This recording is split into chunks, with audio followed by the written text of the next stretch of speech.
Hello बच्चों, आइए प्रश्न को देखते हैं। तो प्रश्न में दिया है दो इलेक्ट्रॉन जो कि एक ही कक्षक में हैं, इनमें अंतर किसके द्वारा ज्ञात किया जा सकता है। और यहाँ पे चार विकल्प दिया गया है। पहला विकल्प है चुंबकीय क्वांटम संख्या, दूसरा विकल्प है द्विगांशी क्वांटम संख्या, तीसरा विकल्प है चक्रण क्वांटम संख्या और चौथा है मुख्य क्वांटम संख्या। आइए मुख्य अवधारणा की चर्चा करते हैं। मुख्य अवधारणा, तो पहला विकल्प क्या दिया है, चुंबकीय क्वांटम संख्या। तो इसको हम किससे प्रदर्शित हैं, इसको हम m से प्रदर्शित करते हैं।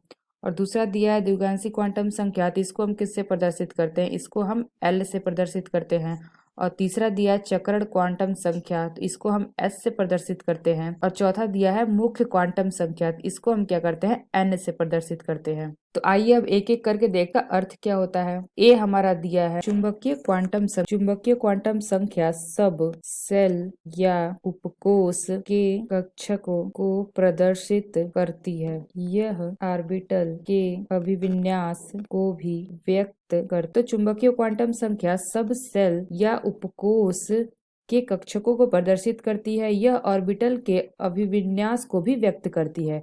तो आइए अब बी देखते हैं, द्विगांशी क्वांटम संख्या। तो बी हमारा है द्विगांशी क्वांटम संख्या। तो यह क्या होता है, यह किसी परमाणु में उप ऊर्जा स्तर को प्रदर्शित करता है। तो तीसरा क्या दिया है, चक्रण क्वांटम, इसे हम एस से प्रदर्शित करते हैं।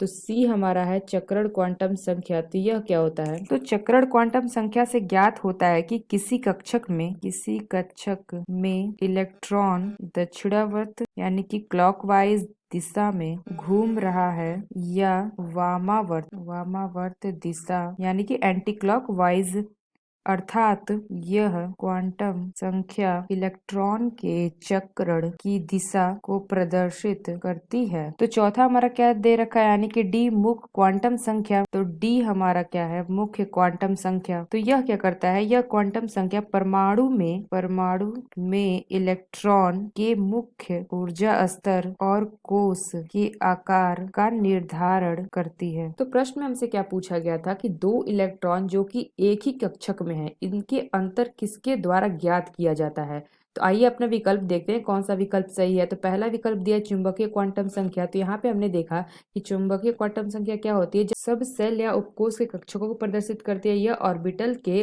अभिविन्यास को भी व्यक्त करती है। तो यह विकल्प हमारा गलत है। दूसरा विकल्प दिया है द्विगांशी क्वांटम संख्या। तो इसमें हमने क्या देखा था, यह किसी परमाणु में इलेक्ट्रॉन के उप ऊर्जा स्तर को प्रदर्शित करती है। तो यह भी विकल्प हमारा गलत है। तीसरा विकल्प क्या दिया है, चक्रण क्वांटम संख्या।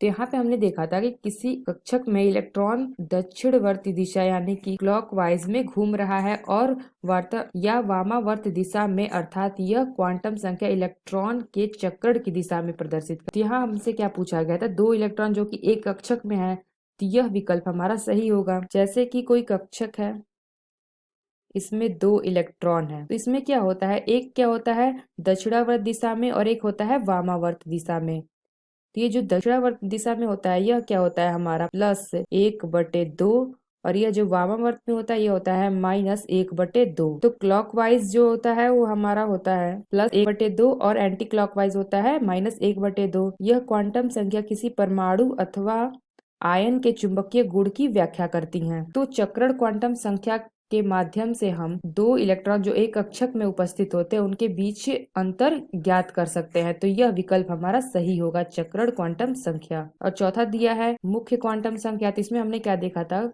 परमाणु के इलेक्ट्रॉन के मुख्य ऊर्जा स्तर और कोश के आकार का निर्धारित करती है। तो यह विकल्प भी हमारा गलत होगा। तो हमारा सही विकल्प क्या है, चक्रण क्वांटम संख्या। चक्रण क्वांटम संख्या के द्वारा हम दो इलेक्ट्रॉन जो कि एक कक्षक में उपस्थित होते हैं उनके बीच अंतर ज्ञात कर सकते हैं। तो आशा करते हैं आपको समझ में आया होगा। धन्यवाद।